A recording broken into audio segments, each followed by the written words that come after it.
Bonjour les amis, nous continuons la Genèse. Cette fois-ci, nous attaquons le chapitre 25, les versets 1 à 6. Abraham prit encore une femme, elle s'appela Ketura.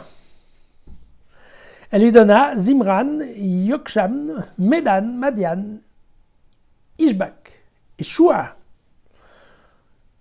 Yokshan engendra Saba et Dédan. Dédan eut pour fils les Ashurites, les Létusites et les Léumites.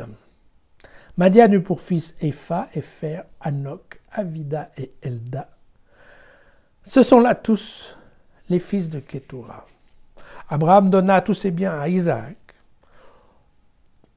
Au fils de ses concubines, Abraham fit des donations, mais de son vivant, il les éloigna de son fils Isaac vers le pays de Kédem.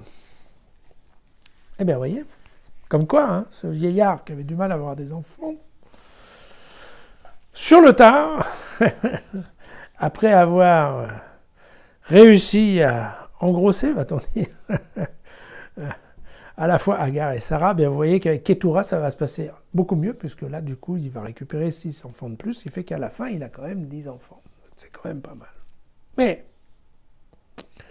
il s'agit encore une fois d'un passage qu'on a du mal à classer, ni dans la version originale, ni dans la version yaviste, ni dans la version éloïste, mais ce qui est certain, c'est que l'idée du passage, c'est de nous faire comprendre qu'en effet, Abraham est l'ancêtre de nombreuses nations. Au cas où on aurait eu un doute. Tout n'est pas dans les mains d'Isaac, vous voyez. Mais, il y a le dernier verset qui nous dit, non mais attention, tous ces enfants, il les éloigna, ils sont partis au loin. Et d'ailleurs, quand on prend les noms, en fait, ce sont des noms qu'on retrouve effectivement dans des peuples, des pays arabes, araméens.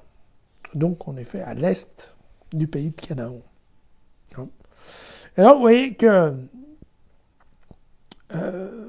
c'est amusant parce que c'est un texte qui, à la fois, une fois de plus, nous dit, il y en a déjà eu plusieurs, on nous dit, attention, la descendance d'Abraham, c'est pas que ses enfants directs, il y en a plein d'autres. Et puis, il y a aussi les cousins, les neveux et tout ça. Et puis là, paf, ils nous remettent 6 fils, ils nous remettent plein de petits-fils. Donc, quand même, hein, on se dit, bah oui, ça fait quand même du beau monde. Et mais à la fin, il y a le dernier verset qui dit, ouais, non, mais attention, à la fin, il en reste qu'un, c'est Isaac. Donc, si vous posiez la question de savoir qui est l'héritier, eh bien, dans ce chapitre 25, en tout cas dans cette partie du chapitre 25, la réponse est bien Isaac, pas les autres. Voilà, à demain.